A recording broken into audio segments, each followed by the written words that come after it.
राधे राधे महाराज जी। महाराज जी, जब कर्म ही सब कुछ है तो रामायण में भी लिखा है कि कर्म प्रधान विश्व करी राखा, जो जस करे तो तस फल चाखा। यदि मनुष्य केवल अच्छे कर्म करे और अपना कर्तव्य ईश्वर द्वारा दिया गया माने तो क्या बिना पूजा पाठ के भगवत प्राप्ति हो सकती है? ये सबसे बड़ी पूजा नहीं है क्या? इससे बड़ी कोई और पूजा है क्या? अपने कर्म को भगवान को समर्पित करते हुए, भगवत स्मरण करते हुए समय व्यतीत करना। हम कह रहे अगरबत्ती कभी मत लगाओ, तुम्हारा मन है तो मंदिर जाओ, तुम्हारा मन है मंदिर मत जाओ, लेकिन सब में भगवान को देखते हुए व्यवहार करो, सबको सुख पहुंचाने की भावना करो और भगवान का नाम जप करो, इससे भगवत प्राप्ति हो जाएगी। पर केवल कर्म करने से नहीं, कर्म योग से भगवत प्राप्ति होगी। योग तभी होता है जो भगवान को समर्पित होता है। जो भगवान का भजन करते हुए कर्म किया जाए वो भगवत प्राप्ति कराता है। ऐसे कर्म तो सब कर रहे हैं और कर्म जंजाल में फंसकर पुनरपि जननम पुनरपि मरणम पुनरपि जननी जठरे शयनम, लेकिन मोक्ष को वही प्राप्त होगा, कल्याण को वही प्राप्त होगा जो नाम जप करते हुए कर्म को भगवान को समर्पित करता है। वो कर्म योग हो जाता है। मुख्य समर्पण है, नहीं तो उसका पुण्य मिलेगा और पुण्य का फल। भगवत भावना विहीन किया हुआ कर्म दो ही प्रकार का होता है, शुभ और अशुभ। और शुभ और अशुभ कर्म अवश्य में भोक्तव्यम कृतम कर्म शुभाशुभम। आपको भोगना पड़ेगा शुभ अशुभ कर्म, लेकिन हमको भोगना ना पड़े, कर्म बंधन छिन्न भिन्न हो जाए और हम परमानंद को प्राप्त हो, इसके लिए भगवान की शरण में होकर हर कर्म भगवान को समर्पित करते हुए, भगवान नाम जप करते हुए, पाप कर्म से बचते हुए जीवन व्यतीत किया जाए तो भगवत प्राप्ति हो जाए। महाराज जी, इसमें कर्म में, अच्छे कर्म में आ जाता कि हमें लगता है कि हम पुण्य करें, हम प्याऊ लगाएं, हम भंडारा कराएं तो हमें इसके बदले में और ज्यादा पुण्य मिलेगा और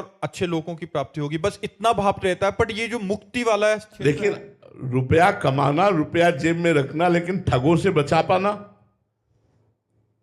अगर ठगों से नहीं बचा पाए तो घर तक नहीं पहुंच पाओगे। जेब ही खाली और ज्यादा चतुर ठग हुआ तो मार भी देगा।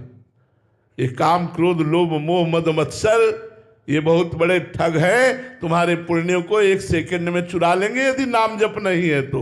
भगवान की शरणागति नहीं है, नाम जप नहीं। अब देखो, महाराज ययाति अपने पुण्य बल से स्वर्ग, महाभारत की कथा है, महाराज ययाति अपने पुण्य बल से स्वर्ग में खूब आनंद लूट रहे थे। तो देवराज इंद्र ने देखा कि इनका तो पुण्य नहीं खत्म हो रहा, इतने बड़े पुण्यवान है, तो उन्होंने एक चाल चली, बड़ी सभा में बुलाया और कहा, महाराज आप इतने बड़े पुण्यात्मा हैं कि इतने समय से स्वर्ग का भोग कर रहे हैं लेकिन आपके पुण्य नष्ट नहीं हो रहे, ऐसा आपने क्या किया? बस उनकी वाणी से निकल गया अहंकार भरा शब्द कि आज तक न कोई ऐसा हुआ है न होगा जैसा मैंने दान किया, जैसा मैंने तप किया। बस इतना बोलते ही सारे पुण्य नष्ट हो गए, खोपड़ी के बल स्वर्ग से नीचे गिरने लगे।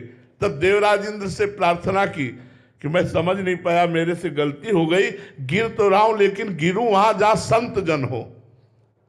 तो महाराज शिवी आदि बड़े बड़े संत राजा विराजमान थे, वहीं वो आ रहे थे। उन्होंने कहा ये तो कोई पुण्यात्मा आ रहा है। उन्होंने कहा मैं अपना पुण्य देता हूं, तुम वहीं रुक जाओ। तुरंत वही रुक गए, चारों ने अपना पुण्य दिया, फिर स्वर्ग पहुंच गए।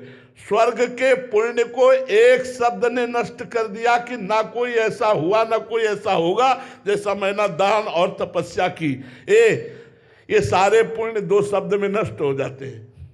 फिर काम क्रोध लोभ मोह मद मत्सर, इनकी राम राम कहो, राधा राधा कहो, कृष्ण कृष्ण कहो, अच्छे आचरण से चलो, अभिमान रहित रहो, तब तुम्हारा मंगल होगा।